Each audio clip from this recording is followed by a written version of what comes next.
The death toll from floods in Brazil rises to 66. Social movements blame mining companies for the scale of the disaster.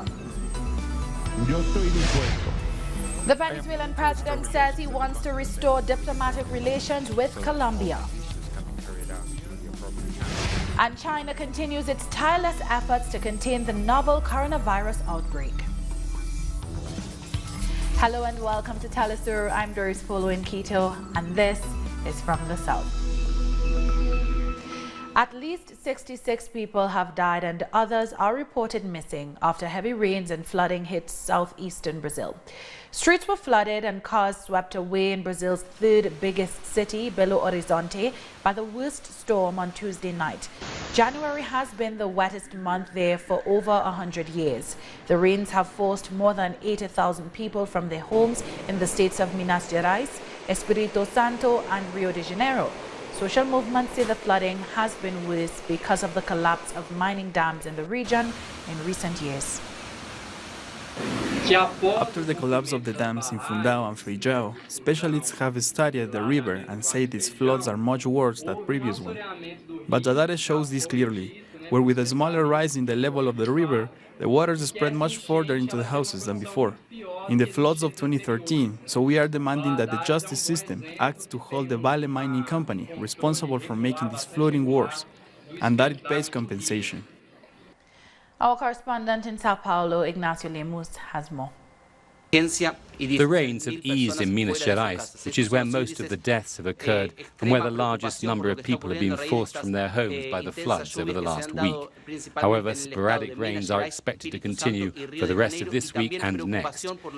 One of the main concerns now is the large number of people who have lost their homes or been evacuated. The latest numbers are 55 dead and one person disappeared in Minas Gerais, with 55,000 who have had to abandon their homes just in that state. There are 101 towns and cities in a state of emergency. In the neighboring state of Espírito Santo, there are 9 dead, 1 disappeared, and nearly 3,500 homeless. While in Rio de Janeiro state, the numbers are 2 dead, 8 cities in a state of emergency, and 16,000 displaced.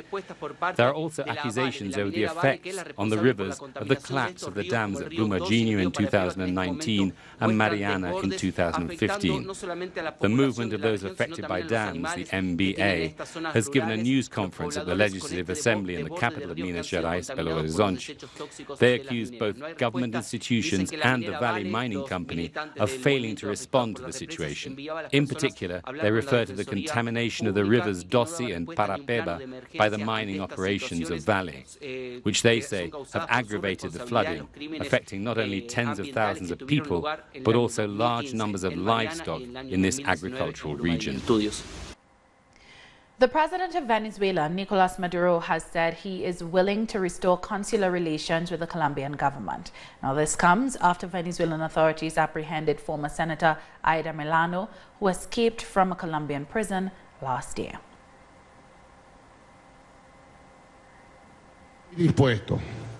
I am willing to restore relations at the consular level with the Colombian government so that all these issues can be carried out through the appropriate channels. Iván Duque, enough of such folly, enough of this ideological fanatism, enough of your political extremism. Put your feet on the ground and let's be pragmatic.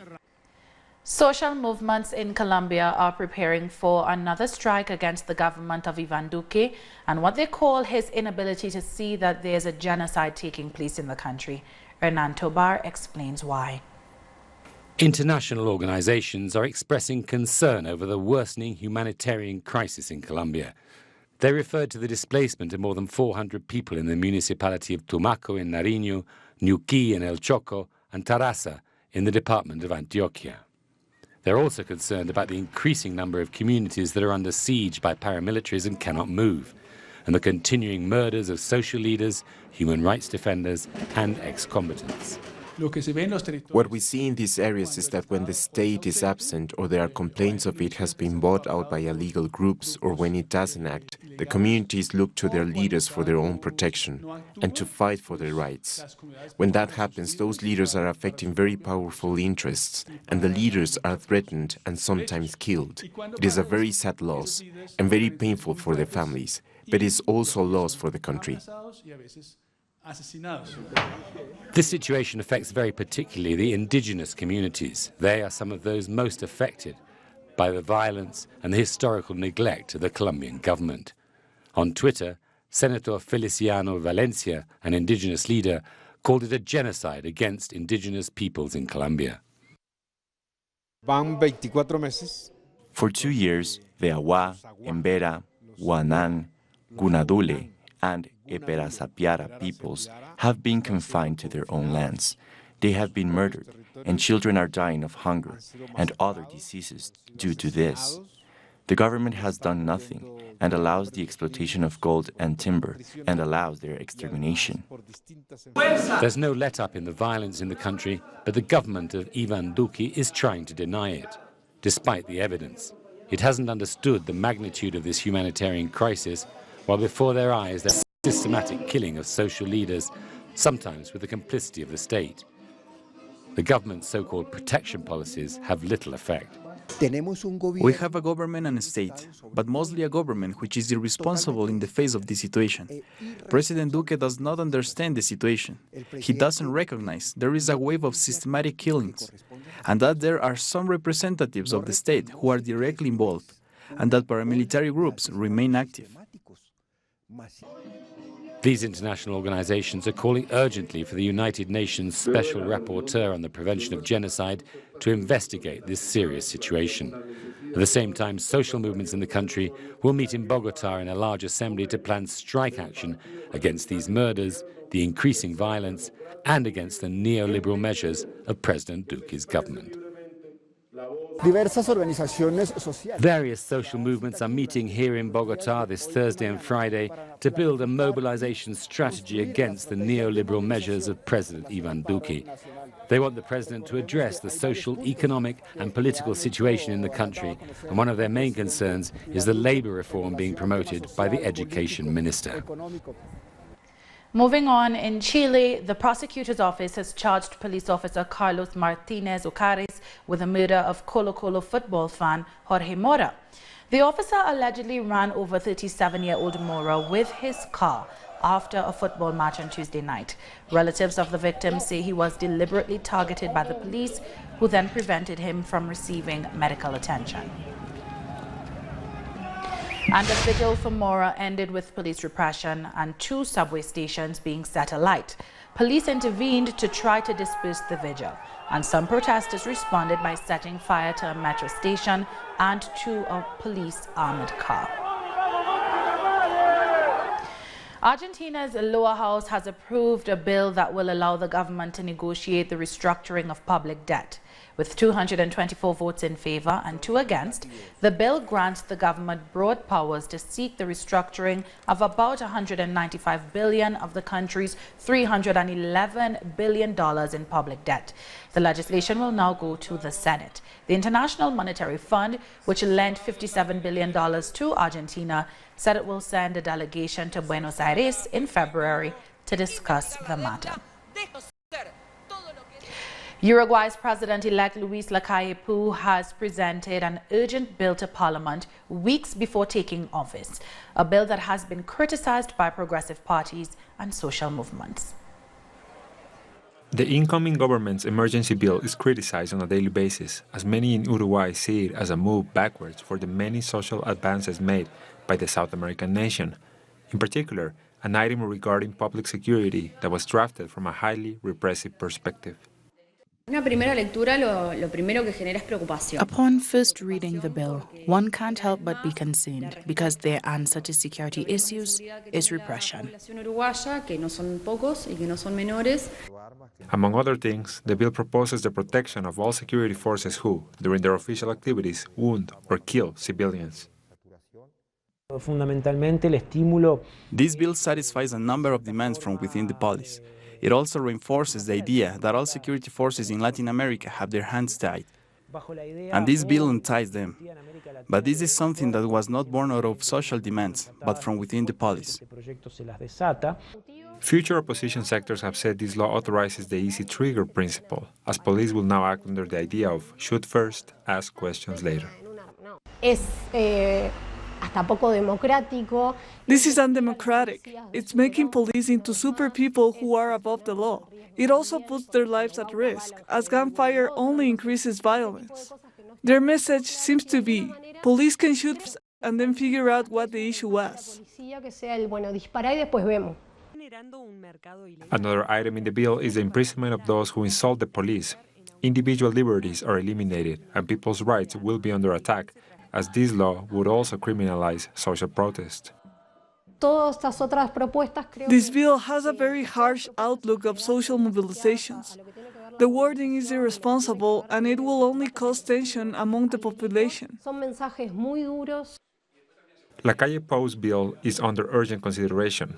Now, the 5 parties that make up his right-wing coalition will study the project and could make modifications to the final draft. It should be approved within 90 days, around the time the incoming president is set to take power. Coming up, Dominica is forging ahead with its development of an international airport. We'll have details in just a tick.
Welcome back. Dominica's Prime Minister Roosevelt Scarrett is assuring landowners who have concluded negotiations with the government for the construction of a new international airport that their funds will be disbursed soon. This as he expressed gratitude to China for its assistance in the project. And so I want to thank the government of the People's Republic of China for this and for their commitment to financing it, because we all know that it would be impossible for us as a nation, to finance the airport by ourselves. And so to have a friend and a developing partner like China, you know, who's committed to assisting us with the construction of the airport is certainly a wonderful gift to the people of Dominica. The non-governmental activist group Jamaica AIDS Support for Life has called for a broader definition of sexual harassment to include stalking and harassment in the streets. The suggestions were made at a joint select committee of Parliament reviewing the new bill on Wednesday. The reality is, street harassment is one of the most common forms of harassment worldwide, and we were very much disappointed to see that this legislation as being contemplated was confined to institutions. We think that it provides an excellent opportunity for us to look at street harassment. It is one of the forms of harassment that has had damning effects of many of our citizens. The data out there shows that 68% of harassment that takes place is street harassment. We find persons having to change their route, change their mode of operation, going to a different supermarket each week. We spoke of the supermarkets earlier, simply because they are trying to avoid passing the garage, passing the bar where the guys always hang out, to avoid being harassed. Former Ivory Coast Prime Minister Guillaume Soro has announced his intentions to run for president in the next elections. Soro, who is living in exile in France after a falling out with the current government on allegations of treason, said he will return to his country. Soro was Prime Minister from 2007 to 2012. He later became President of the National Assembly and quit in 2019. I am a candidate for the presidency of the Republic of Ivory Coast, first of all because I love my country. And after all these years in government, in the National Assembly, I think I can better serve my country. The Mexican President Andrés Manuel López Obrador has answered the allegations of U.S. President Donald Trump, who said that Mexico is paying for the construction of the border wall. From the National Palace, President Andrés Manuel López Obrador refused to confront his U.S. counterpart, who assured that Mexico is doing a great job on restraining migration flows. Let's not forget, even if we don't have to say anything about it, that there are going to be elections in the United States. These are special times, and our relationship with the U.S. government is good, so we don't want to fight. The U.S. President's speech often mentioned his southern neighbor, which in several occasions expressed its disagreement with the construction of the border wall. Respect to Mexico, we like Mexico very much, and we've gotten along great with Mexico, and the president's a friend of mine, and I think he's doing a fantastic job. It's a tough situation. But Mexico is, in fact, you will soon find out, paying for the wall, okay? This topic became even more important days after the National Guard detained a migrant caravan for entering illegally through the Suchiate River at the border with Guatemala. De manera ordenada, segura y de manera regular. Migrants' rights organizations criticized the actions of Mexican authorities who have prevented thousands of Central Americans from entering the country to reach the United States border. The National Migration Institute remains intact. In previous governments, we had the Southern Border Plan, which we can't forget. Mexico has long been a nation with open arms, but there have also been a lot of historic criticism of our policies in regards to migration. Despite this, thousands of Central Americans have crossed Mexico by now. Official numbers say there are about 62,000 migrants at the northern border requesting asylum in the United States. Mexico has deported scores of Central American migrants who were arrested after they forced their way through a police blockade and headed for the United States. Around 500 men, women and children who were part of a caravan of roughly 5,000 scrambled over a rusted metal fence and surged into a concrete riverbed towards San Diego on Sunday. Mexican authorities confirmed the 98 arrests on their countryside, saying there were instigators in the migrant caravan pushing people to illegally cross the border. It was the first time I made the journey. Now I'm asking people to not to try it, because the situation with crossing the Mexican border is tough. I ask mothers to not take their children, because it's tough to see a child on the journey under the burning sun. On Wednesday, Bolivia's Attorney General suspended the hearing of statements by Luis Arce, the presidential candidate of the movement towards socialism, as there were a number of procedural errors committed by officials. We have more in this report. Movement towards socialism candidate Luis Arce was accompanied by supporters on his way to the prosecutor's office, where just 10 days ago, a judicial process was taken up, which had first been initiated 4 years ago. Yesterday he was summoned, and since yesterday he was considered accused, and as of yesterday he was the right to revise the corresponding documentation. The Attorney General took into account that Luis Arce was not made aware of the accusations being brought against him, nor the evidence. This resulted in the suspension of the hearing until the accused and his defense are properly informed on the legal proceedings. Myself and the team of lawyers have not had access to legal documentation to know exactly what I'm being accused of. What is the alleged crime that I have committed?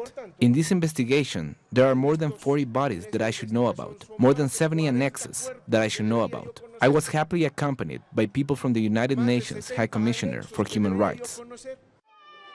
Arce said that the legal process in which he's accused was only pursued once he was formally nominated as candidate of the movement towards socialism.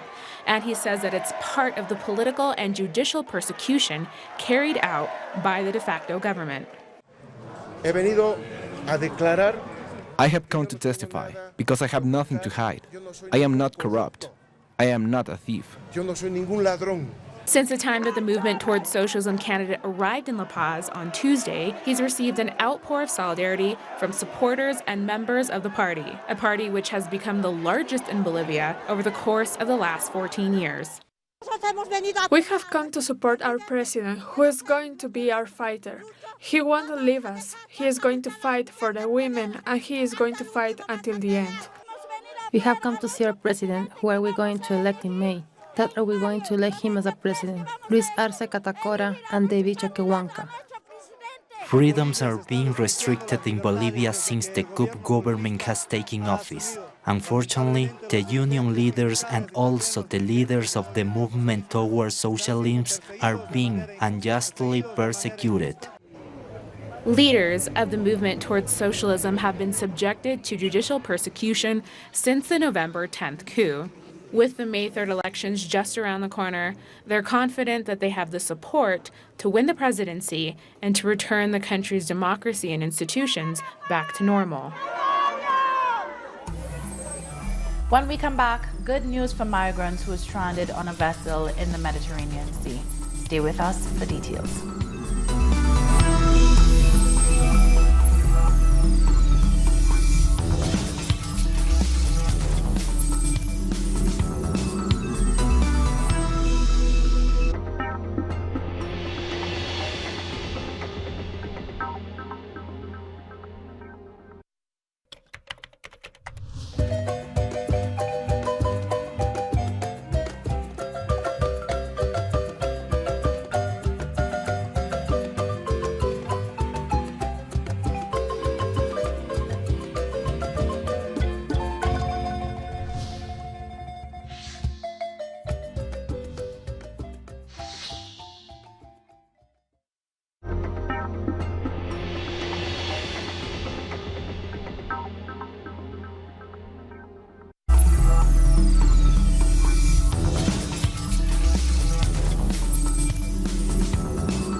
Welcome back.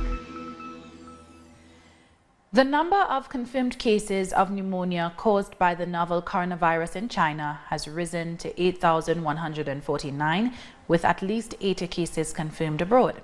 As of now, the death toll from the virus stands at 170, while over 130 patients have been officially discharged from hospitals after recovering from the infection.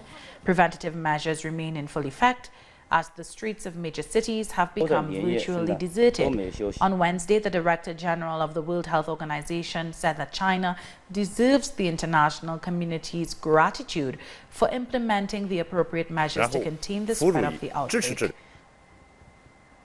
The level of commitment from China is incredible. Some people on social media, I will be open with you, were criticizing for praising China. I will praise China again and again, because its actions actually helped in reducing the spread of coronavirus to other countries. But the whole world needs to be on alert now. The whole world needs to take action and be ready for any cases that come, either from the original epicenter or from other epicenters that become established. Meanwhile, 2 new emergency hospitals are being built in the city of Wuhan and will soon be finished. Both hospitals will be fully dedicated to the treatment of patients infected with the coronavirus, with capacity for over 3,000 beds. At least 10 people have been arrested during the general strike in the Basque Country and Navarro organized by trade unions and pensioners. Several highways and train stations were blocked by protesters. Youth organizations, feminist groups and ecologists joined the thousands of workers in several cities. They are demanding a change in economic policies, a more equal distribution of wealth and dignified living and working conditions. A ship carrying some 400 migrants that was rescued off the coast of Libya has finally been allowed to dock in the Italian port of Taranto. The migrants, including pregnant women and babies, were stranded on the Mediterranean Sea for more than 4 days as they waited for Italian authorities to grant the ship authorization to dock. On Monday, the United Nations said the war in Libya is forcing more migrants to take the risky journey across the Mediterranean Sea. Police in India have arrested a man who opened fire during protests against the new citizenship law in the capital, New Delhi. The man fired a single-barrel gun at demonstrators before being apprehended by police. Luckily, no one was injured. Meanwhile, his motives are not yet known. Protests against the citizenship law started in December last year and are continuing despite security forces' crackdown on demonstrators. He walked out in front of the protesters holding a 3.15 caliber Golden gun. He was in front of all the people, protesters, and policemen who were standing nearby. But he jumped in from the side, brandished the gun and said, "Come, I will give you freedom."